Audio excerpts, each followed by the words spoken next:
So I'll start back in the inaugural session. I don't know how many of you attended it, but I was quite curious to know how IIT Bombay is doing 500 crores worth of research projects. Okay. And one of the first questions which came to my mind is, this needs faculty to free up time, right? And they should be proud about it if they're doing higher value work. This is where we begin. The other point which I want to take away is from the previous sessions, the intelligence sessions. And that is, they talked about lifestyle banking. I don't know how many of you were there in that session, right? I believe there is also lifestyle education. What I mean by lifestyle education is, and here I'd like to refer to Gen Z. Any of you sitting here who have children either Alpha or C, so you know what I'm talking about, right? Now if you want to cater to Gen Z, you need to think about lifestyle education. So they're sitting with the mobile, they're watching TV, there's so many things that they do. If you don't align education to them, it is going to be difficult for them to retain cognitive decline, cognitive disengagement. We heard about that too. When does cognitive disengagement not happen? When you do what you like, or when you associate what you're learning new to what you like. Okay? Which is why you have so many cricket pundits of different ages. They'll tell you why that shot was wrong. Why? How did they know? They know because they enjoy watching the match, and they also have sufficient knowledge to partially analyze. They may not be experts, but they have sufficient knowledge to partially analyze what's happening. And so the moment you make education truly enjoyable, it becomes lifestyle education. Well, we have been groomed to think it cannot be done so. I don't think we should accept that hypothesis. I think we have to start fresh. So here we are. I come from an entrepreneurial and entrepreneur background. I work as an entrepreneur. My assignments with ICFAI, not as a faculty, though I do have a background in that too. The question here is, how do you focus on AI-led learning? I'm not talking about admin work. I'm not talking about, how do you track the student, etc. I'm talking about how do you encourage learning. And critical to this is, how do you free up the faculty? Okay. So let's see what we are talking about here. This is a wonderful quote which is relevant to education today. All our problems arise out of doing the wrong thing righter. The more efficient you are at doing the wrong thing, the wronger you become. It is much better to do the right thing wronger than the wrong thing righter. If you do the right thing wrong and correct it, you will get better. To quickly put this, see this example is traced back to Ravana and Duryodhana, who were masters at doing the wrong things right. And to Yudhishthira and Lakshmana, who are good at doing right things wrong. You trace back, you have that example of Sita being, the golden deer, and then Lakshmana was faced with the problem, whether he should leave, whether he should go, finally decided to go, right? But that was a right thing done wrongly, and eventually it got corrected. Those are from those days. Now we are actually talking about right now in our higher education system. How much do we have in our higher education? About 4.33 crores. And what about the finishing schools put together? Nothing near. Nothing near. All those skill schemes that we are talking about by the government of India, nothing near. And firstly, therefore, what is the right thing to be corrected? The higher education system, because it is so massive. It has got so much of investment, private, public, etc. So we need to look at what we need to do. So now we are talking about 4.33 crores, and where do we want to get? We want to add another 4 crores, 50% gross enrollment ratio. Where are the teachers? But if you want to do it as more campus education in a digitized form, will it work? No, it won't work. Online learning is very different from campus learning. The way you need to build it needs to be very different from campus learning. So doing more of what you did right in campus education, which is happening right in front of our eyes in India. Okay, so we have people who record the videos, you will take more sessions, you keep pushing, and the Gen Z learner is not there. It's just that black window. Right? We don't know what he's doing, what she's doing, we don't know. Right? So when part of the program which I review periodically, they say, there was no attendance in the class. So should we give them class participation? Or should we not allow them to sit for the exams? It is a very wrong approach to take. The issue is that what are you going to do to engage them? Right? In 20 years, we will become irrelevant. They will take over. Right? So whatever systems we have right now, its life cycle in education is going to be only 20 years. After that, you must have seen that WhatsApp video of an old man going to a bar and asking for something, and then somebody asks him to pay. I mean, you must have seen that. And poor guy gets excluded. He doesn't know, he's not able to get, the money to pay.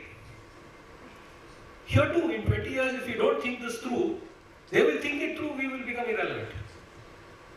Here we are. So next, fundamental principle in Indian education. We are obsessed with the IITs. We are obsessed with the IIMs. I happen to study there. And I can tell you that that's not the model to follow. Those guys will take care of themselves. You don't have to worry. The teachers will take care of themselves. The students will obviously take care of themselves. So we have this obsession, NIRF, NAC, AICT, they do it like that. So you should do something like that. That is doing the wrong thing righter. Follow the wrong example. So here, and if you ask me, most of India is like this. Most of India is the rest. It is not the best. So if you really want to succeed in higher education in India, I think we have colleagues also sitting here who gets students from the rest. What's wrong with the rest? In fact, if you look at business today and look at who are heading those, most of them are from the rest. They are not from the best. Even in global firms. And in fact, the reviews say that those who have studied at Harvard Business School have flunked businesses more than those who have not studied there. By leading businesses. I'm talking about global, Fortune 500 firms. There is research which has said that. So studying there has not helped. In fact, it is the reverse. So we need to, as a country, spotlight the rest and then discover the best from them. So are you going to use the methods that the best uses? I don't think you should take it for granted.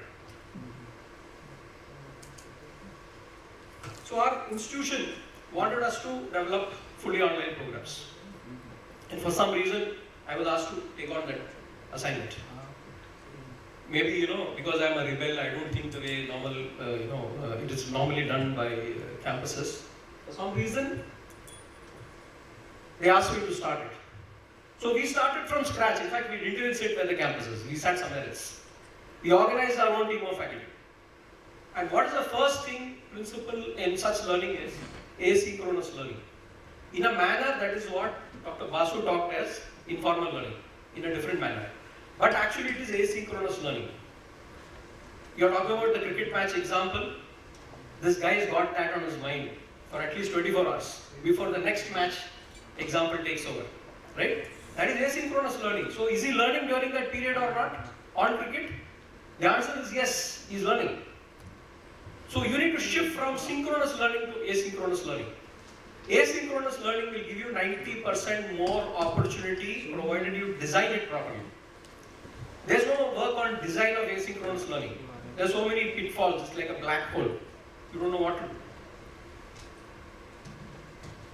So as teachers, we need to know how this guy who's not coming to the class, how do I engage? Which is why the role of the teacher will shift from being the face-to-face teacher to being a facilitator. And facilitator means designing of learning. More designing of learning and its learning environment. If that is not taught through, that IIT Bombay 500 crores, the teacher going to the class being reduced to 1/3 of what it is, the teacher cannot play the role in that 1 hour in a week. the teacher needs to play the role in that 1 hour, they need to design the remaining time. Call it problem statements given to them, call it projects given to them, etc. etc. Then they will be in a position to pull the students towards the goal. If they are going to give that lecture in that 1 hour, that's not going to happen. So there's a complete redesign of learning which needs to take place. So how will technology and for that matter intelligent technology help you? See, in online learning, you get a lot of data. Every time a student is going somewhere, you can collect that information. You've gone to this place, gone to that place, attended the session for so and so time, etc. etc. And you can profile the student. You have got their application form. During your interview, you've got information about their motivations, interests, etc. Get the data in. And then you can create value chains. I would call it learning value chain.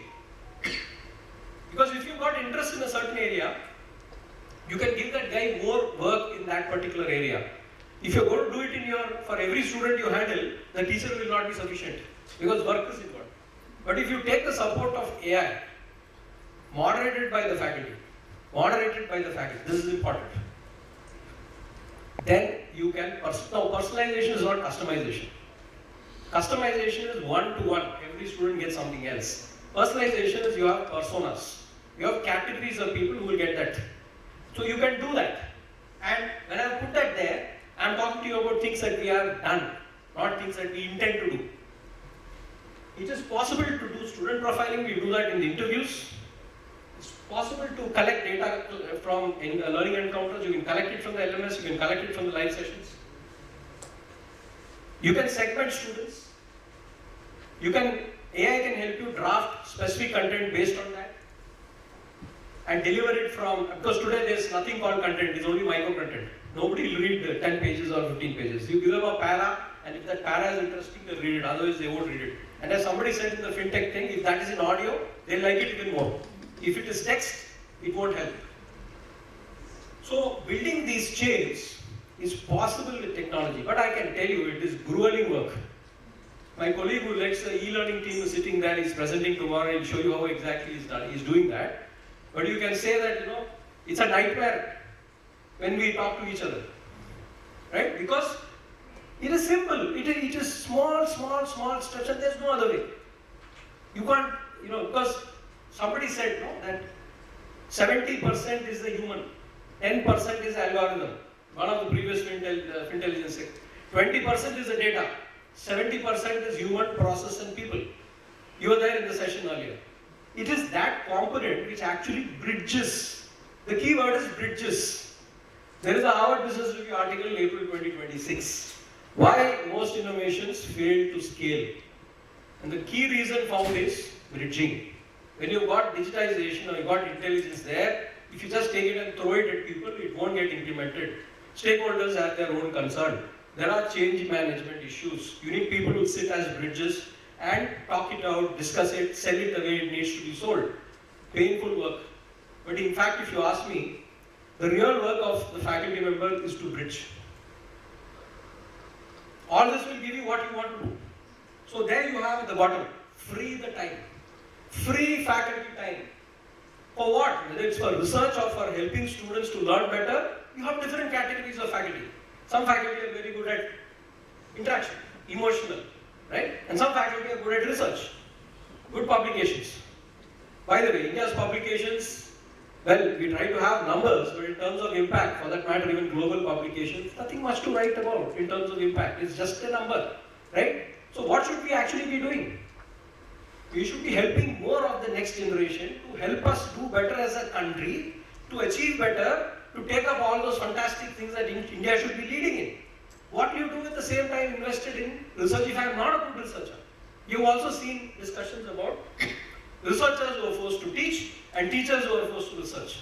Right? Again, another dichotomy.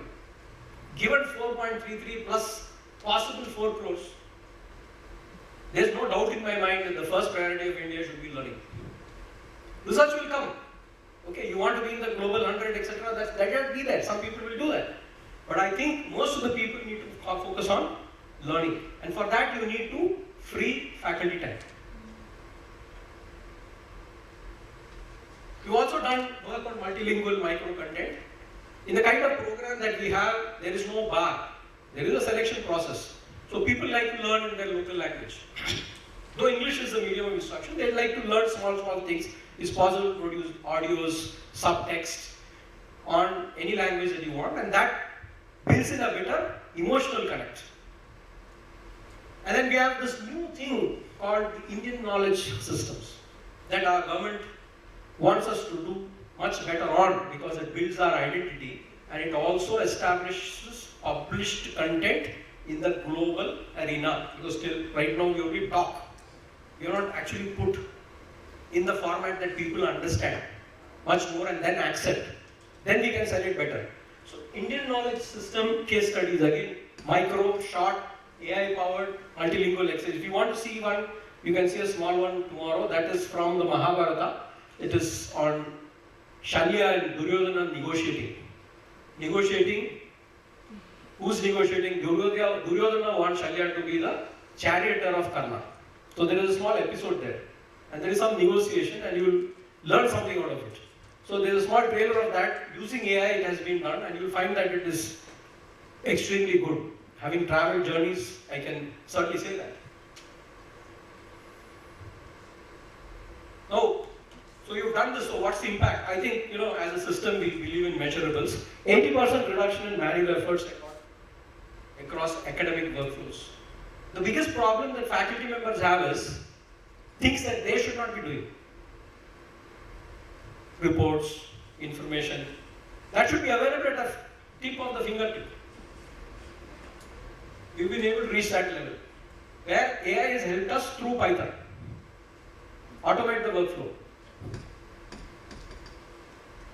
Course outcomes using Bloom's zones. You've got outcome-based education. That's great, people talk about it. But are you able to take every question, get down to what all Bloom's levels are involved?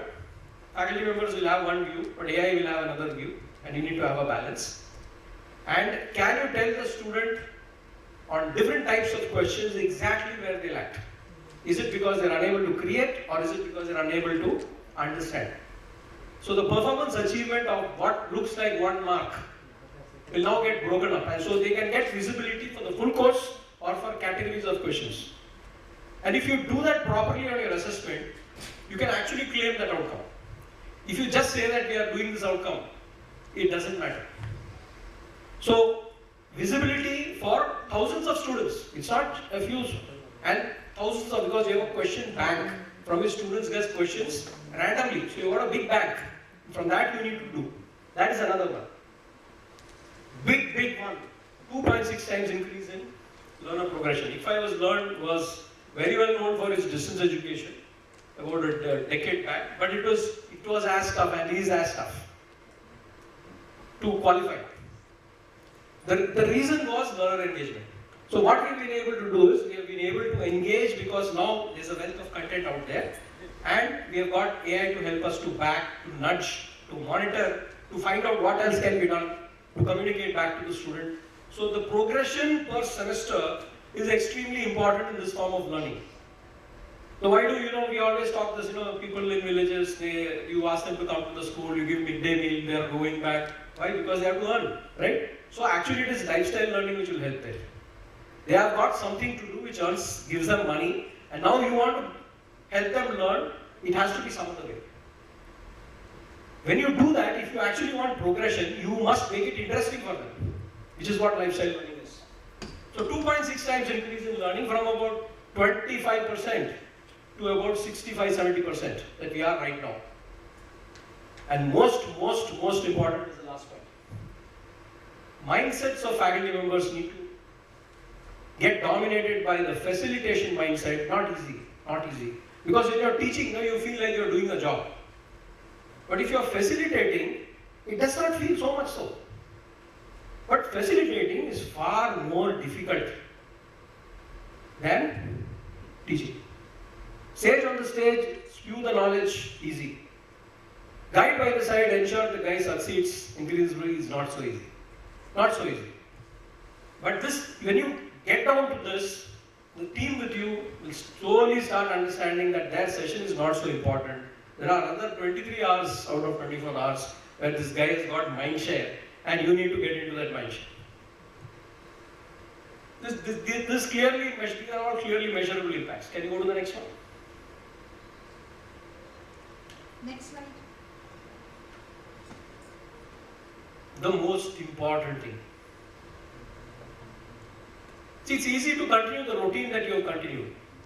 But if you want to step into this, it is like, you go in circles and there is a centrifugal force because life pulls you out. The one way you can remain in the center is the centripetal force. And that comes from leadership and governance.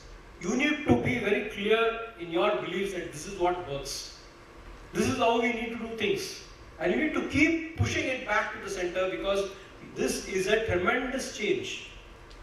It is not easy to talk to people who have been very experienced in campus teaching for decades, very knowledgeable at their particular subject, and suddenly, put them into facilitation. It sounds very easy, but they are used to teaching in the class, whichever method, case study, whatever it may be. Suddenly you ask them to change. Biggest challenge that one will face is in that last point. And for that, leadership will matter. That's it. Thank you.